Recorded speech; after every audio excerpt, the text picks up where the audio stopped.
पल पल न्यूज के न्यूज रूम से मैं हूं आपके साथ नदीम अकरम। 3 कृषि काले कानून श्री नरेंद्र मोदी जी द्वारा वापस ले लिए गए हैं तो उन्हें क्रिटिसिज्म झेलनी पड़ रही है।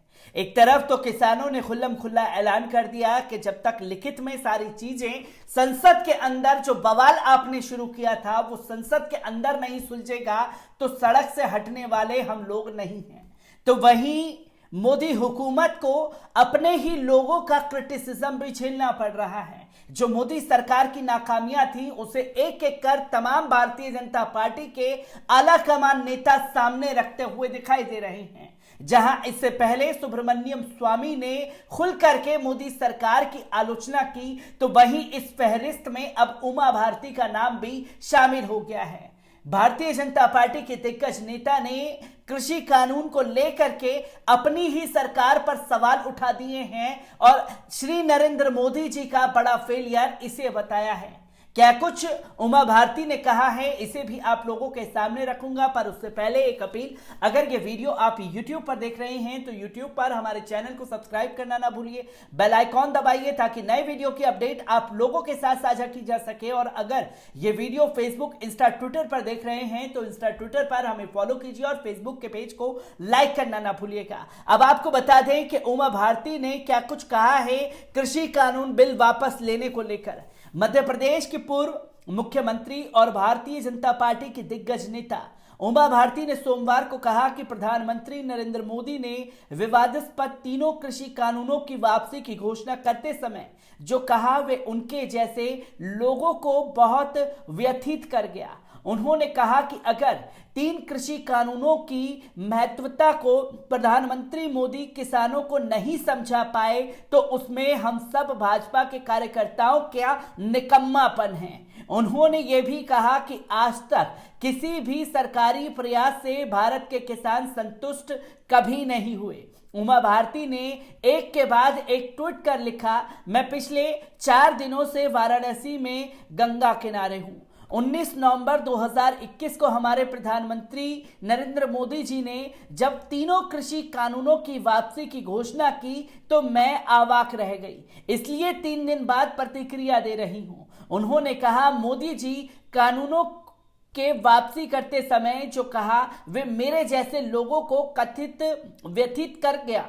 अगर कृषि कानून की महत्वता मोदी जी किसानों को नहीं समझा पाए तो उसमें हम सब भारतीय जनता पार्टी के कार्यकर्ताओं की कमी है। हम क्यों नहीं किसानों से ठीक से संपर्क एवं संवाद कर पाए, क्योंकि जब जब किसानों को समझाने के लिए भारतीय जनता पार्टी के आला कमान नेता पहुंचे तो उन्हें किसानों के विरोध का सामना करना पड़ा। कुछ जगहों पे तो भारतीय जनता पार्टी के नेताओं को नंगा करके किसानों ने पीटा तो कुछ को नाले में बंधक बना करके खड़ा कर दिया। तो कुछ तस्वीरें हमारे सामने ऐसी भी आई कि गांव पर बोर्ड लगा दिए गए कि जब तक किसानों का मसला हल नहीं तब तक भाजपा के नेताओं की एंट्री इस गांव में बैन है। तो वहीं हमने देखा कि किस तरीके से दिग्गज नेताओं को काले झंडे दिखा करके किसानों ने विरोध किया। और कई तस्वीरें ऐसी भी आई कि रैली के लिए हेलीकॉप्टर लेकर के उतरना किसानों ने जीना हराम कर दिया भारतीय जनता पार्टी का। ये जब तमाम चीजें झेलनी पड़ी भारतीय जनता पार्टी को और किसानों का विरोध झेलना पड़ा जो अपने अड़ियल रवैये में सब कुछ तबाह कर देने पर तुले थे, तो ये ऐलान किया कि हम 3 कृषि कानून वापस लेते हैं। ये फेलियर भारतीय जनता पार्टी के हर कार्यकर्ता और हर नेता का है। उमा भारती यही नहीं रुकी, उन्होंने कहा कि मोदी जी बहुत गहरी सोच एवं समस्या के जड़ को समझाने वाले प्रधानमंत्री हैं। जो समस्या की जड़ समझता है वे समाधान भी पूर्ण करता है। भारत की जनता एवं मोदी जी का आपस में समन्वय विश्व के राजनीतिक लोकतांत्रिक इतिहास में अभूतपूर्व है। उन्होंने कहा कि कृषि कानून के संबंध में विपक्ष के निरंतर दुष्प्रचार का सामना हम नहीं कर सके। इसी कारण से उस दिन मोदी के संबोधन में मैं बहुत व्यथित हो रही थी। उमा भारती ने कहा कि मेरे नेता मोदी ने तो कानून को वापस लेते हुए भी अपनी महानता स्थापित कर दी। हमारे देश का ऐसा अनदेखा नेता युग युग जिए, सफल रहे, यही मैं बाबा विश्वनाथ एवं मां गंगा से प्रार्थना करती हूं। उन्होंने लिखा कि आज तक किसी भी सरकारी प्रयास से भारत के किसान संतुष्ट नहीं हुए। मैं स्वयं एक किसान परिवार से हूं। मेरे 2 सगे भाई आज भी खेती पर आश्रित हैं। मेरा उनसे निरंतर संवाद होता है। मेरी जन्मभूमि के गांव से मेरा जीवंत संपर्क है। उमा भारती ने कहा, मेरे बड़े भाई अमृत सिंह लोधी जैसे मुझसे हमेशा कहते हैं कि खेत एक अचल संपत्ति एवं खेती एक अखंड समृद्धि की धारा है, किंतु किसान कभी रईस नहीं हो पाता। मेरे भाई अमृत सिंह लोधी की जिंदगी को मैं अपने जन्म से देख रही हूं।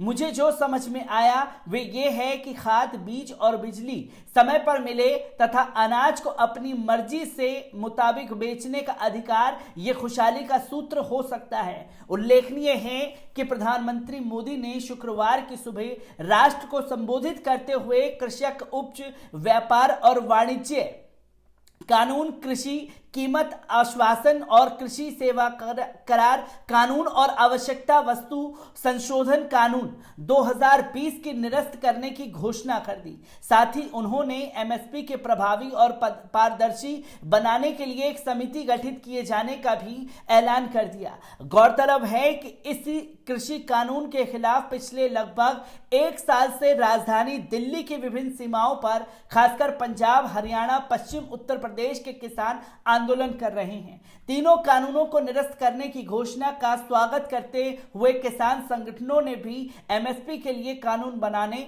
आंदोलन में मारे गए किसानों के लिए मुआवजा सहित कुछ अन्य मांगे रख दी हैं। तो ये चीजें खुल करके सामने आ रही हैं, जहां भारतीय जनता पार्टी के सीनियर लीडर का क्रिटिसिज्म भारतीय जनता पार्टी को ही झेलना पड़ रहा है।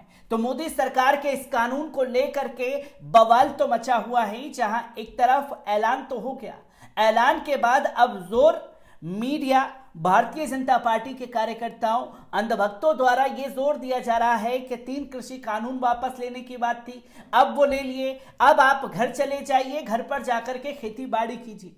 तो किसान जो है वो भारतीय जनता पार्टी की चुपड़ी चुपड़ी बातों में आने वाला नहीं है। वो एक ही बार बार कह रहा है, लिखित में सारी चीज जब तक सामने नहीं आ जाती, टेबल पर बैठ करके बात नहीं हो जाती, तब तक पीछे हटने वाले नहीं हैं। और हमें ये मालूम है कि उत्तर प्रदेश के चुनाव और पंजाब के चुनाव को जीतने के लिए देश के प्रधानमंत्री ने ये पासा फेंका है।